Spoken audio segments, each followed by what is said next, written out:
Ever felt like you're constantly juggling work, family, and personal time, but somehow you drop the ball? Well, that was me few weeks back. I was completely overwhelmed, stressed, and felt stuck in a cycle which was difficult to break. But then I made some changes in my schedule and I was able to find balance in 6 weeks' time. Wondering how I did it? Watch this video till the end to know.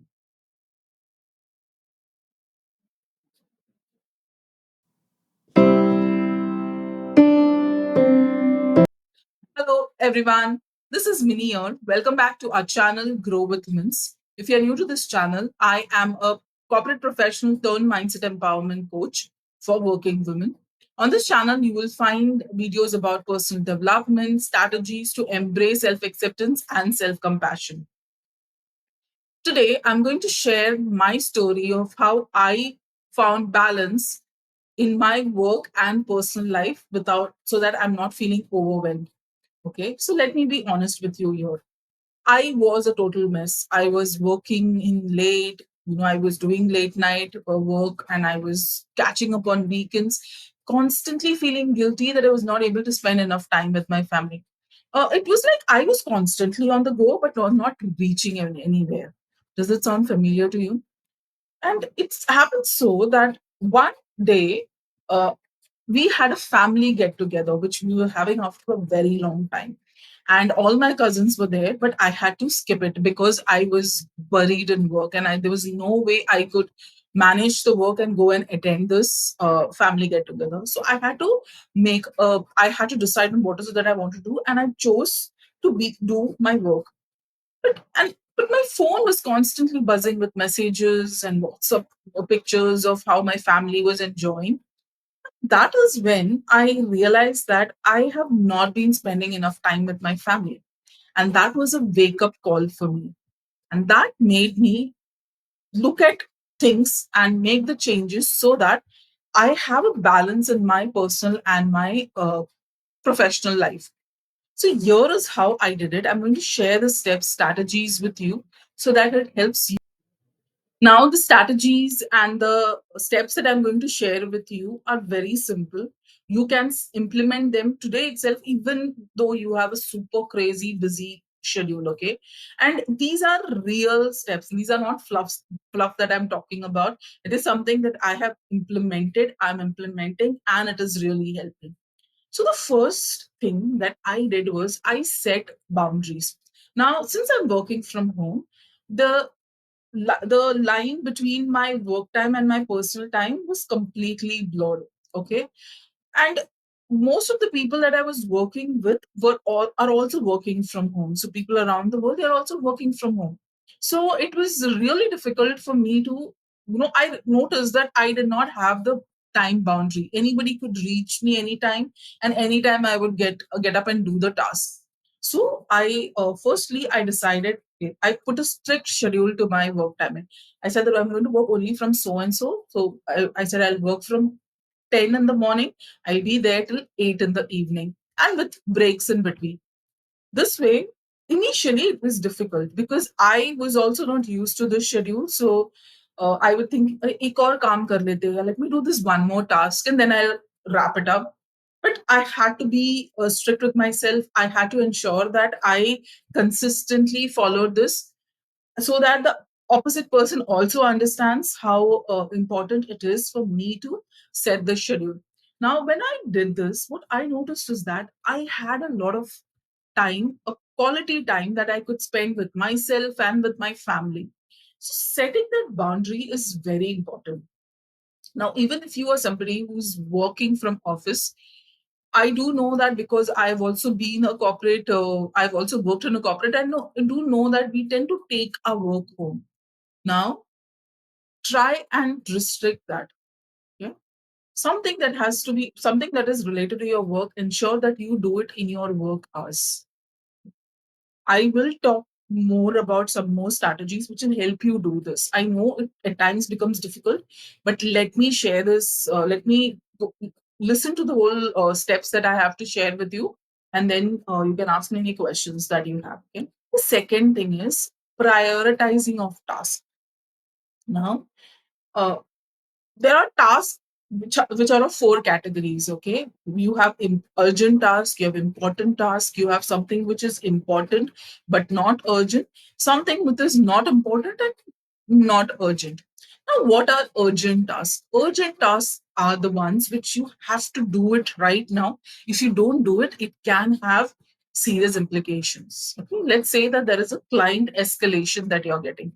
Now, that is an urgent task that you have to take care of, because client escalations, if you don't take care of it now immediately, then there would be repercussions about it, repercussions on it. Second is important task. Important tasks are the ones that you have to do, because if you don't do, again, there'll be implications, but you don't have to do it right now. Next one is important but not urgent. And the last one is which is not important and not urgent. Now, I'm not going to explain to you all of the four categories. I hope you've understood what I've, from the first two examples, you understood what is it that I'm trying to say. So now what you do is every day you can prioritize your task basis urgent, important, not urgent, and neither important, not urgent. So the ones which are neither important, not urgent can be the last ones that you do, right? Because when you tackle all of these things, that is, which is urgent, important, and urgent, a majority of your task is done. At the same time, you will ensure that there are no last minute flare ups that happen. Got it? So every day, prioritize your task basis this. So do yours every day, keep a buffer or keep some time wherein, or a task wherein, if you can just maybe deprioritize it, still you are meeting majority of your deliverables for the day, or majority of the task is being done. See if you can do it that way. I know it's easier said than done, but once you start prioritizing that way and once you make it a habit, it becomes easy for you. Second, this is this. Now, once you're done with this, and now when you do this, when you prioritize your task, you will see that you are able to complete your work in that designated 8 hours or 9 hours of your office time. And when you go home, you don't have to bother about worrying about your work. You can just spend that time with your family or with yourself. Now, the third step here is time blocking. Okay? Now, this has really helped me. Every day, at the start of the day, I see what is the task that I need to do and how much time is it going to take. So let's say I usually have 2 hours block. Okay, I have a chunk of 2 hours that I work on, because sitting and working for too long is not going to make us productive, right? So what I do is I block my time in such a way that I'm working for 2 hours, then I take a 10 to 15 minutes break, then again 2 hours. That way, I'm able to get done more in that time. At the same time, I will get that focus time to work on the report. So this way you can plan it. Now, depending on what is your work schedule, depending on what is expectation from you, see how you can block that time. And trust me, this time blocking really works like magic. It's a game changer. The fourth step that I did is I learned to say no. Okay. So I noticed that I was saying yes to anything and everything. Yeah, I was not. Sometimes some of the meetings or some of the calls that I was being part of were not adding too much of value to the work that I was doing, or was not adding too much of value for me. It was, you would say that it was not making much of a difference to my uh, work, or so. I decided to say no to meetings or to calls which I felt is not aligning with my priorities.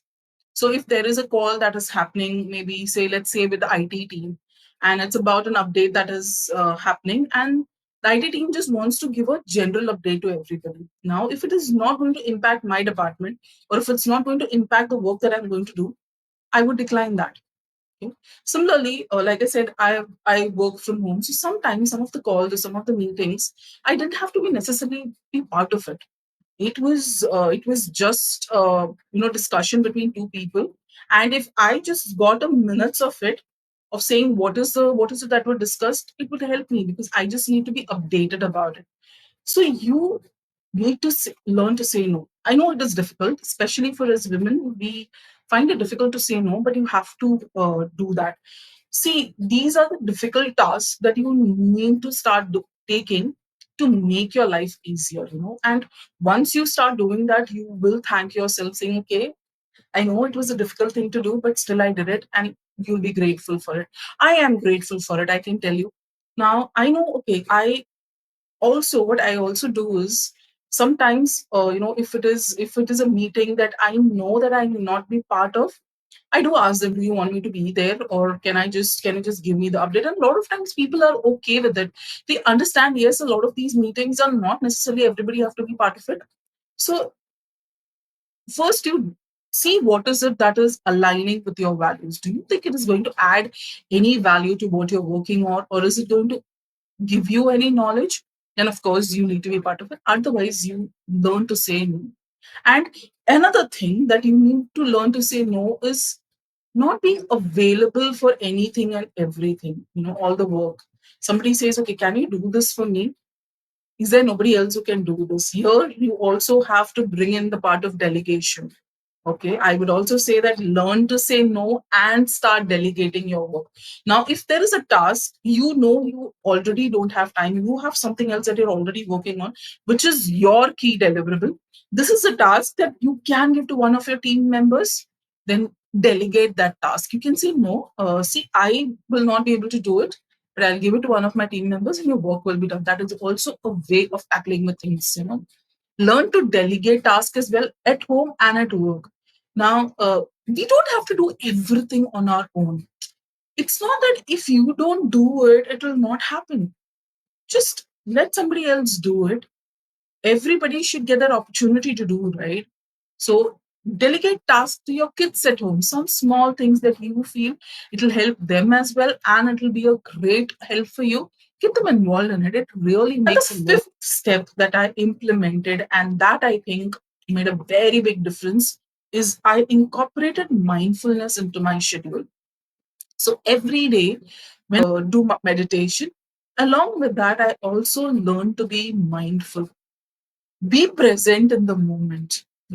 Also, I would set my intentions at the start of each day and keep checking if I am aligning whatever I'm doing, is it aligning with the intentions that I've set or not? If not, then I know that I need to reroute or I need to do some changes. This mindfulness really helped me a lot.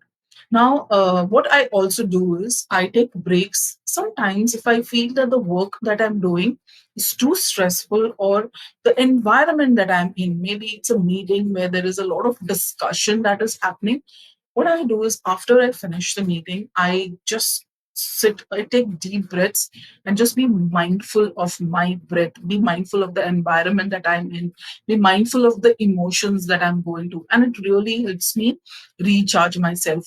Because earlier, what used to happen is that if the uh, environment in the meeting is too heated, that emotion I would carry with me, and that would continue with me throughout the day, and that will also make me feel exhausted.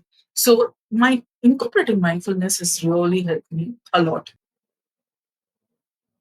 So, these are some of the steps and strategies that I follow to bring in a balance in my life. I would request you to follow it as well. See it for a week or a two, and I'm sure it will make a lot of difference for you. Do let me know in comments how have you felt and what is the change that you can see in your life. Remember, finding a balance is not a one time activity, it is a journey. You need to keep prioritizing, reprioritizing as you go. So, in different stages of our life, the priorities will keep changing, and you will have to change your priorities basis that. So, be open to that, and you will find the balance. So, thank you for watching. I hope you found this video helpful. If you did, don't forget to like, subscribe to this channel and share it with somebody who you feel will be benefited from this. And let me know in comments how was your experience of incorporating these steps. So I'll see you in the next video. Until then, keep going and take care.